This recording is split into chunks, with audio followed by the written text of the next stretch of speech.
आज हमारा जो टॉपिक है वो है what is relaxing, what is rebonding and what is keratin. तीनों का फर्क आपको समझना जरूरी है ताकि आप अकॉर्डिंगली सिलेक्ट करें कि क्लाइंट को आपको क्या सजेस्ट करना है। ठीक है, सबसे पहले मैं आप लोगों को बता दूं कि रिबॉन्डिंग का मतलब क्या है। हमारे बालों के अंदर बॉन्ड्स होते हैं, जिस बॉन्ड पे हम काम करेंगे वो बॉन्ड है disulphide bond. Disulphide bond is a strong chemical bond जो कि सिर्फ ब्रेक होता है आपकी स्ट्रॉन्ग क्रीम्स के साथ, लाइक जैसे रिलैक्सर की फर्स्ट क्रीम, रिबॉन्डिंग की फर्स्ट क्रीम, एक्सटेंसो की फर्स्ट क्रीम और perming solutions and sometimes with high bleaches. ठीक है, ये जो डाइसल्फाइड बॉन्ड है ये स्ट्रॉन्ग केमिकल बॉन्ड है और परमानेंट है। व्हेन आई से परमानेंट मींस हमेशा के लिए।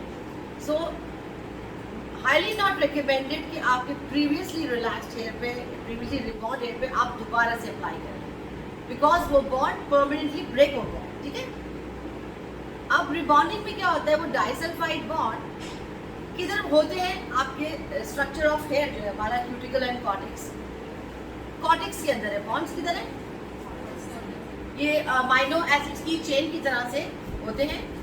Bonds are there, 4 types of bond सब वहाँ मौजूद है, चेन की सूरत में होता है। बॉन्ड जैसे क्यूटिकल ओपन हुआ, कॉर्टेक्स में बॉन्ड्स मौजूद हैं, बस कितनी देर है, क्यूटिकल जैसे ही ओपन हुआ बॉन्ड्स वहाँ मौजूद है, क्रीम जाएगी अपना काम शुरू करने में। Is it clear? सो जो हम लोग कहते हैं कि स्ट्रेंथ कौन सी उठानी है, वो स्ट्रेंथ उठाई जाती है according to the hair texture. Is it thick texture, is it coarse, is it fine. ठीक है, उसको अकॉर्डिंगली आप उठाते हैं इसको। इसका काम क्या है, डाइसल्फाइड बॉन्ड को ब्रेक करेगा। इसका pH 12-13 होता है। जब pH 12-13 है तो दैट मीन्स कि आपका जो हेयर का pH है वो 4.5 to 5.5 है और वो चला गया है 13 में। सही है? उस वक्त एल्कलाइन साइड का काम क्या होता है, जो कोई प्रोडक्ट एल्कलाइन होता है तो एल्कलाइन का मतलब क्या होता है कि वो क्यूटिकल को खोलेगा। ओके, इसका जो फिक्सर होता है तीनों चीजों का, वो एसिडिक होता है। उसका काम क्या होता है, क्यूटिकल को क्लोज करना। But acid is also a chemical, ये याद रखें मेरे पास।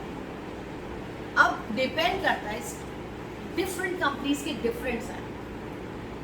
एक वो वाला जैसे मैंने pH स्केल पढ़ाया था, जितना 1-2 है, 1 और 2 के करीब जो आपका उसका pH है, तो दैट मीन्स वो बहुत ज़्यादा एसिडिक है, वो खतरनाक हो सकता है। तो जो फिक्सर्स आपको लगता है कि करने के बाद बाल जम कर रहे हैं, तो दैट मीन्स उसका बहुत ज़्यादा एसिडिक है। तो acid is also a chemical. सही है? अब डाइसल्फाइड बॉन्ड ब्रेक हो गया, जैसे ही ब्रेक हुआ हम कहते हैं कि इसको वॉश आउट कर दें फौरन से फौरन। उसके लिए आपको आपकी application, your speed is very important. सही है? अब जब आपने अप्लाई किया आपका बॉन्ड ब्रेक हो गया, और बॉन्ड चेक करने का बहुत आसान तरीका वो ये है कि आपने बाल को स्ट्रेच किया, वो रबर बैंड की तरह से स्ट्रेच होता चला जाएगा, तो that means you are done. Don't wait कि वो रिंग करेगा, वो सर्कल बन जाएगा। बहुत आसान तरीका है। बाल आप रबर की तरह की इलास्टिसिटी आ गई, डन। सही है? आपने फिर इसको 100% वॉश करते हैं। अब फिक्सर, फिर उसके बाद आप ब्लो एंड आयरन करते हैं। अब आप बालों को शेप दे रहे हैं, बॉन्ड्स तो टूट गए, बिखरे हुए, देखा फूल जाता है फर्स्ट क्रीम के बाद, बॉन्ड्स तो बिखर गए, बाल फूल गया। अब आप उसको ड्राई करके, आयरन करके उसको शेप दे रहे हैं। उसके ऊपर फिक्सर क्या कर रहा है, उसका शेप को फिक्स कर रहा है। You get my point? Okay, अब जो है रिलैक्सर्स, जैसे डिक्सन के रिलैक्सर्स हैं, राइट? एक एंको रिलैक्सर है, इंस्टेन रिलैक्सर। दोनों relaxer for all types of hair, याद रखिए, all type of hair. But ये जो एंको रिलैक्सर है ये क्रीम फॉर्म है, इसका फिक्सर भी क्रीम फॉर्म है। ये स्टेन रिलैक्सर है, इसका फर्स्ट क्रीम जेल फॉर्म में है और इसका फिक्सर जो है water form. Jail form mild होती है, राइट? जेल है ना, जेल माइल्ड होगा। वाटर पार्ट जो रिलैक्सर बेस कर रहा है हमारा कैल्शियम हाइड्रोक्साइड पे, रिबॉन्डिंग बेस करती है सोडियम हाइड्रोक्साइड पे, सही है, तो वो बहुत स्ट्रांग होती है। ये कैल्शियम हाइड्रोक्साइड बेस है, ये आपके शाफ्ट के लिए बहुत माइल्ड है। इसके अंदर शामिल है सिलिकॉन की फ्लूइड्स, एक तो जेल फॉर्म प्लस सिलिकॉन के फ्लूइड्स। उसकी वजह से क्या होता है, जब आप प्रोडक्ट कम लगाते हैं वो फिसलता इतनी आराम से है ना कि कम प्रोडक्ट में आपको प्रोडक्ट इतना लगाना है कि आपके पूरे बाल उसमें कवर हो जाए, भर भर के नहीं लगाना। अगर मैंने क्या बताया, क्यूटिकल ओपन होने के लिए टाइम दरकार होता है, तो जैसे क्यूटिकल खुलेगा तो क्रीम अगर आपने भर के लगाई हुई है, इतनी सारी क्रीम आपके कॉर्टेक्स में चली जाएगी,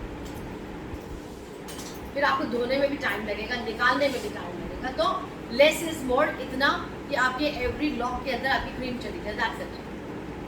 अब रिलैक्सर क्या काम कर रहा है रिक्सर का, कि ये भी डाइसल्फाइड बॉन्ड को ब्रेक कर रहा है।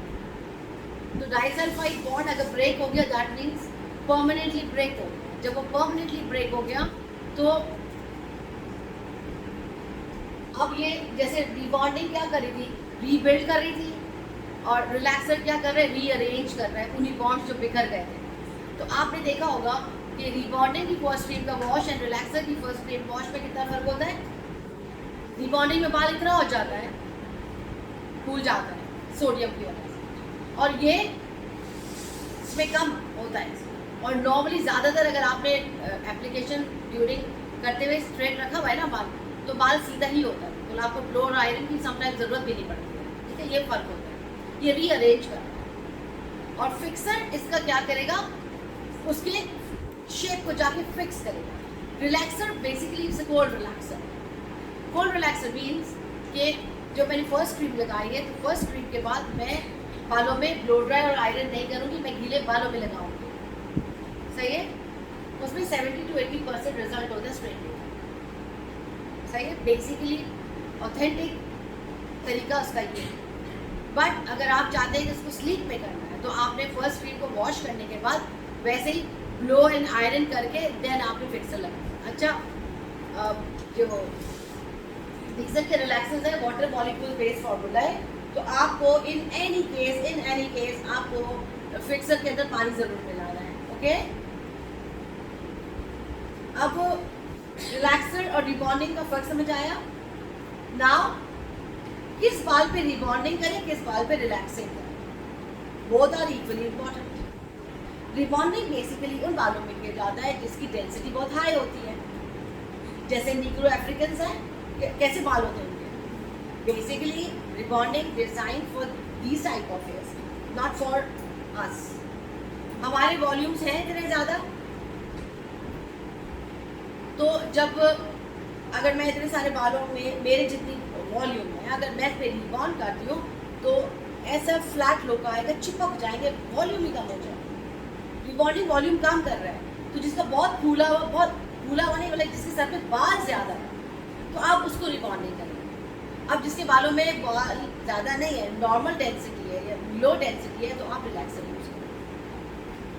अगर समटाइम्स आपके पास एक ऐसा क्लाइंट है जिसका वॉल्यूम कम है, ज़्यादा कम है, तो आप जब उसको रिलैक्सर करेंगे तो आप ब्लो ड्राई और आयरन नहीं करें, गीले बालों में फिक्सर लगाएं, ओके। क्योंकि आयरन आपका शेप बना रहा है, बस ये याद है, पतला कर रहा है बाल को, सही है।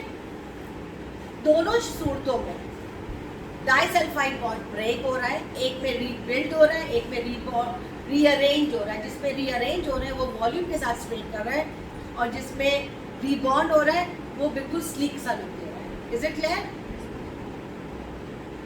Now the keratins. केराटिन का मतलब है कि बालों को रिपेयर करना, फाइबर को रिकंस्ट्रक्ट करना। So keratin means amino acids. 90% consequent जो केराटिन है आपके बालों में केराटिन है, ऐसे ही है। 90% आपके कॉर्टेक्स में जो वेट आता है वो केराटिन से आता है। जब केराटिन लैक हो जाए तो बाल कितना बारीक हो जाता है, वेट खत्म हो जाता है उसका, ऐसे ही है। अभी मैं आपको बता रही हूँ कि केराटिन दो तरह की केराटिन है, एक है विद फॉर्मल्डिहाइड एंड एक without formaldehyde. If you are looking for a straightening effect, go for the formaldehyde. But formaldehyde आपकी सेहत के लिए अच्छा नहीं है। formaldehyde आप एक हेल्दी बाल पे तो कर सकेंगे, लेकिन अगर आपने ट्रीटेड जले हुए बालों पे आपने formaldehyde वाली केराटिन लगाई तो बाल क्या होंगे? चल केराटिन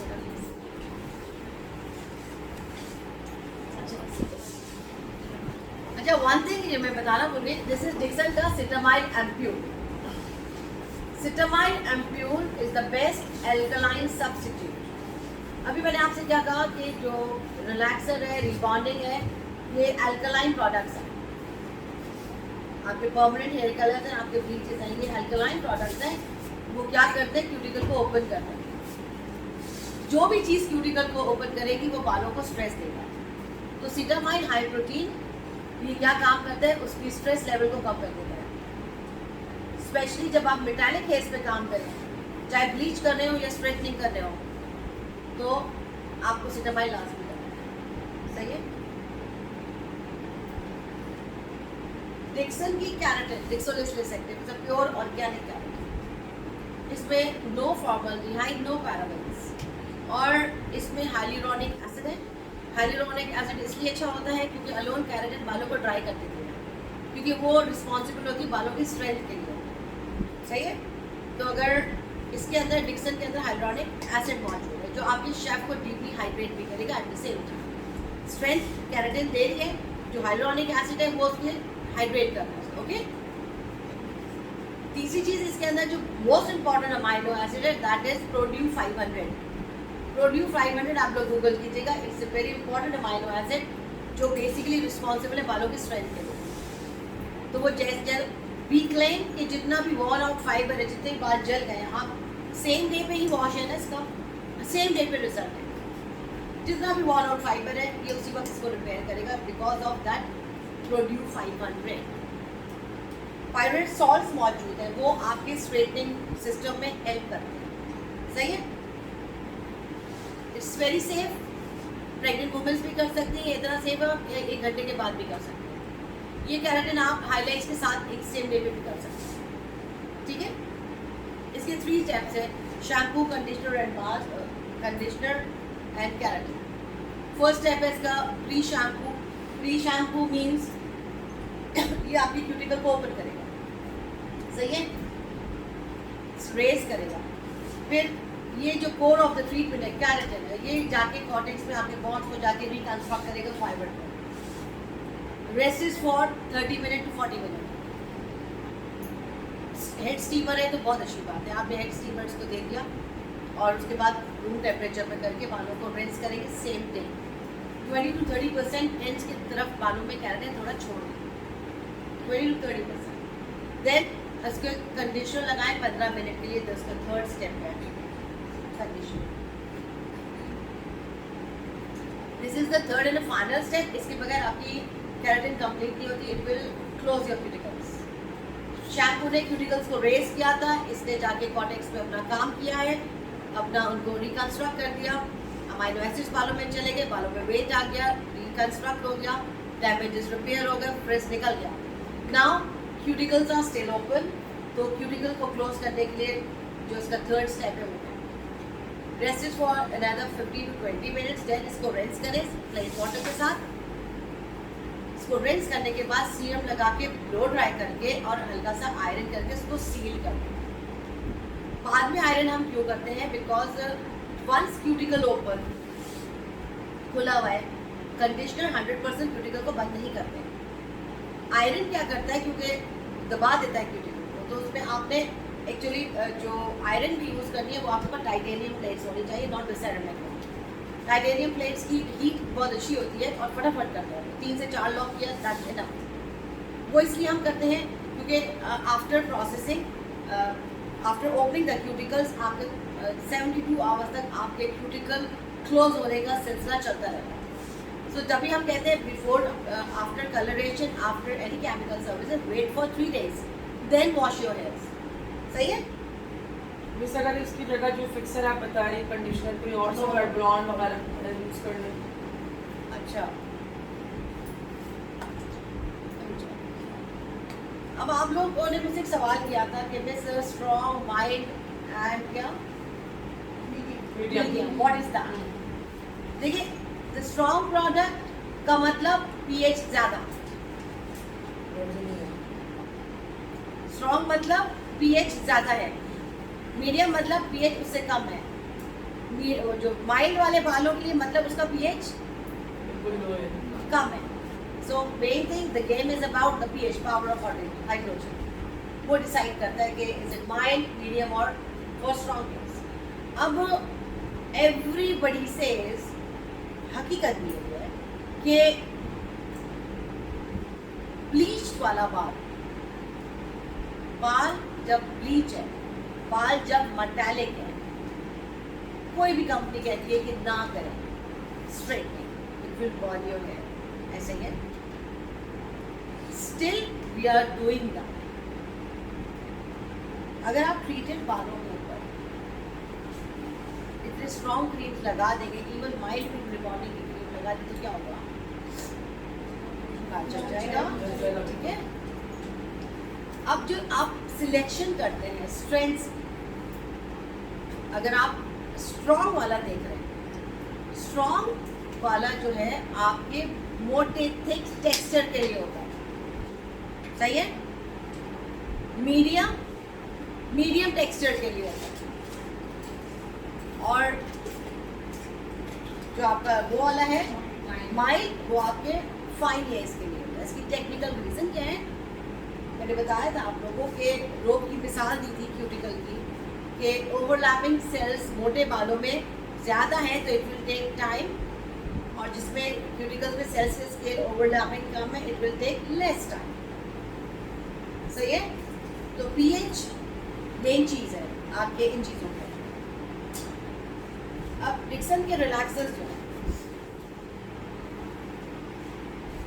एक जेल फॉर्म में, एक अच्छा जेल फॉर्म ये कह रहा है कि I am for every type of hair, this is also saying that I am for every type of hair, सही है। लेकिन अब जैसे मैंने आपको बात बताई कि क्रीम फॉर्म इससे स्ट्रॉन्ग है,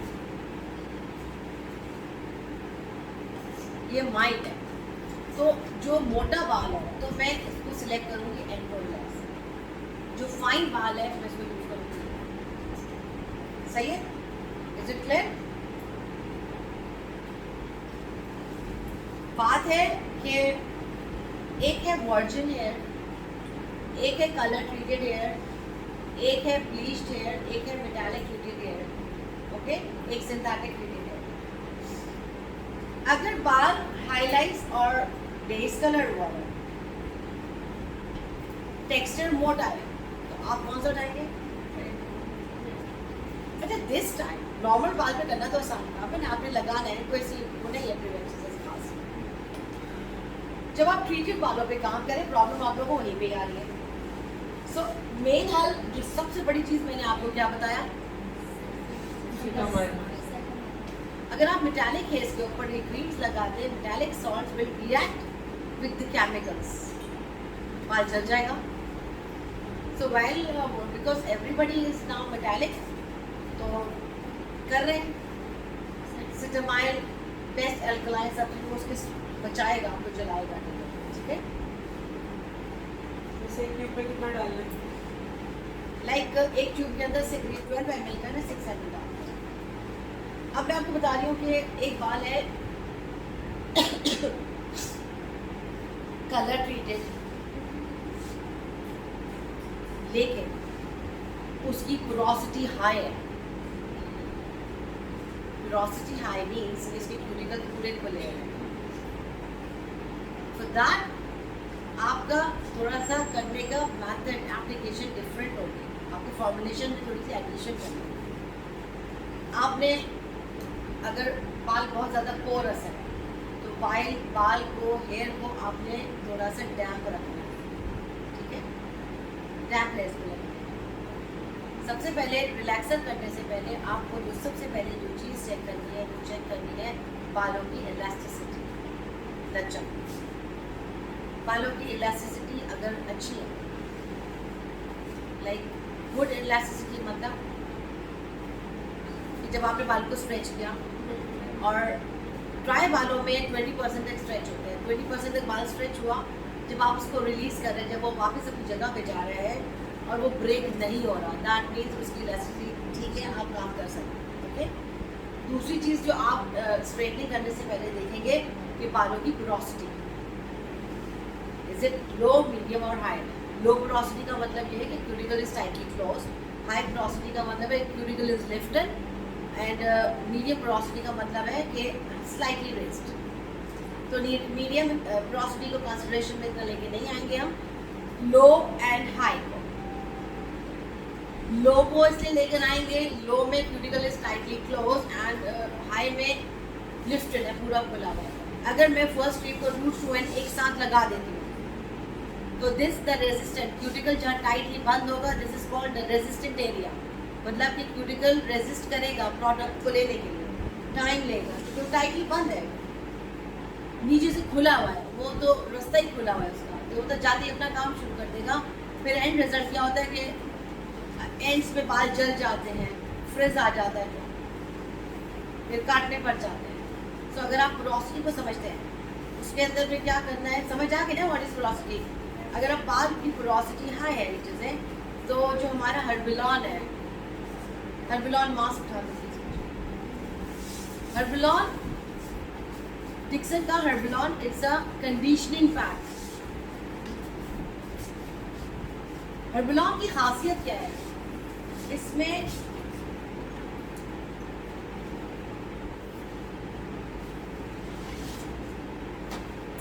देखिए इसमें लिखा हुआ है हर्बुलॉन कंडीशनिंग पैक। कंडीशनिंग पैक्स होते हैं डीप कंडीशनिंग के लिए। अच्छा, ये इसके अंदर एक बड़ा अच्छा है कि इसमें बाल्सम है। आपको पता है मैं डिक्सन के हर प्रोडक्ट को स्मेल करती हूँ, कितना एंजॉय करती हूँ, ऐसे ही है ना, हर क्लास में कोई ना कोई स्मेल जरूर करती हूँ मैं। I just love this. इसमें तो मेंथॉल है और ये आप स्कैल्प पे भी लगा सकते हैं, ठीक है, स्कैल्प के लिए सेफ है ये। इसके अंदर जो खास चीज़ है, जो मशहूर है हर्बुलॉन, अभी मैंने अमाइनो एसिड्स के बारे में आपको लेक्चर दे चुकी हूँ। अमाइनो एसिड है इसमें सिस्टाइन। सिस्टाइन आप लोग गूगल करें कि what is cysteine. Cysteine is also an amino acid जो रिस्पॉन्सिबल है आपके बालों के स्ट्रेच के लिए। अगर आपकी इलास्टिसिटी पुअर है, ओके, या आपके बालों की पोरोसिटी हाई है, डैम्प हेयर में इसको लगा के छोड़ दें। बाय द टाइम जो लो पोरोसिटी थी, जहाँ पे गुड इलास्टिसिटी थी, वहाँ पे ये अपना काम करेगा, अपने बॉन्ड्स ब्रेक करेगा। रेस्ट जहाँ पे नहीं प्रॉब्लम थी, मीनवाइल जब तक ये बॉन्ड ब्रेक होगा, ये आपको रिपेयर कर चुका होगा। सो ऐसा कोई कंडीशनर आपने सुना है अभी तक? ऑनेस्टली बताएं।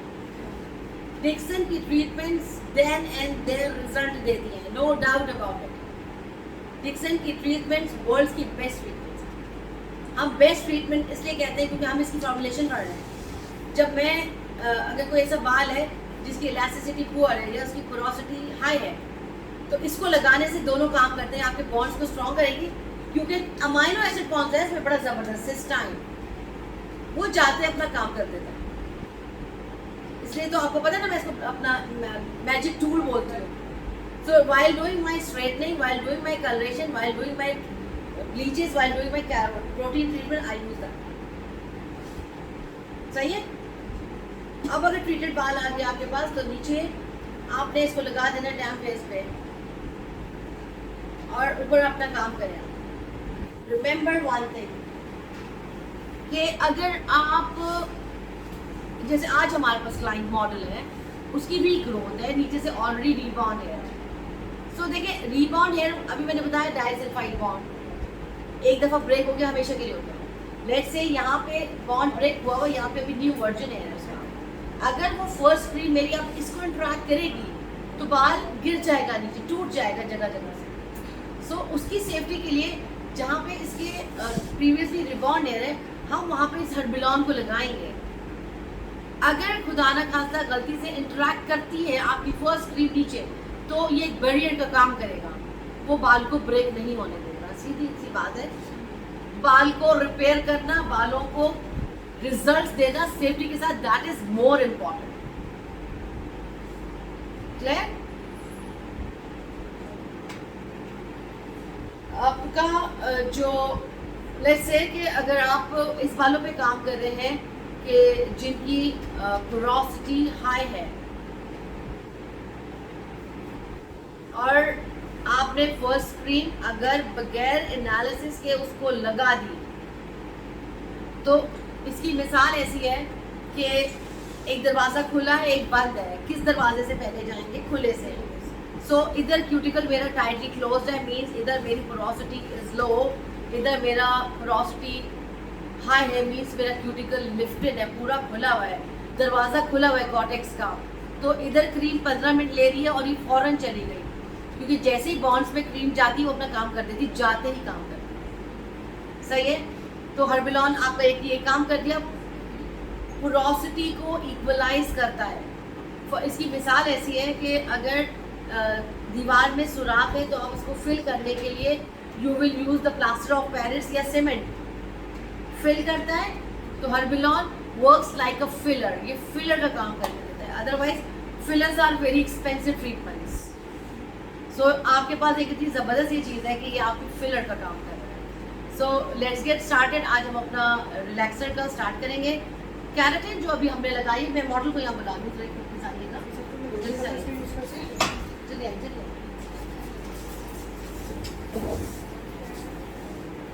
इट्स ओके अगर you don't want to show your face, आप इस तरफ से आ जाए, मैं आपको ऐसे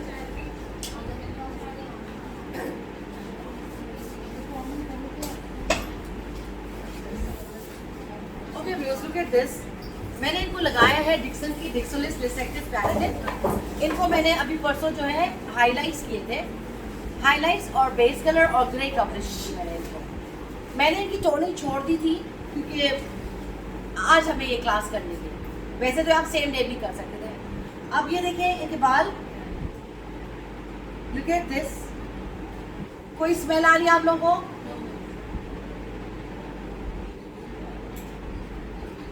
वैसे तो हमने इनके ब्लीच में सिनेमाइल डाला था, अल्हम्दुलिल्लाह केराटिन करने से पहले भी इसका बाल बहुत अच्छा था। ये देखो,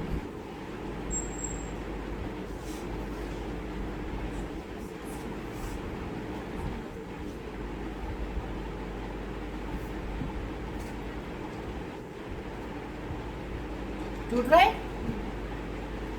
इनके बालों में कितने डैमेजेस थे? ये फर्स्ट क्रीम इनकी अप्लाई हुई है। दो तरीके हैं कि लाइक आपने इसको ऐसे कर लिया और आधे घंटे के बाद इसको हम रिंस आउट कर देंगे। दूसरा मेथड ये है कि लाइक मैं इसको ब्लो करूँगी थोड़ा सा और उसको मैं आयरन के साथ सेक करूँगी।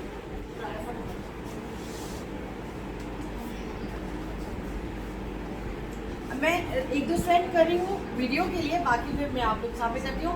The main thing which I wanted to tell you कि अब इसको ट्राई करने का भी तरीका है, बाल को उलझाना नहीं है। अब आप देखिए कहीं से उलझ रहा है बाल, सो आपकी जो ड्राइंग की हीट होगी, आपका जो उसका डायरेक्शन होगी, वो आपने अगेंस्ट द क्यूटिकल नहीं करनी, वरना फ्रिज आएगा वापस। Look at this.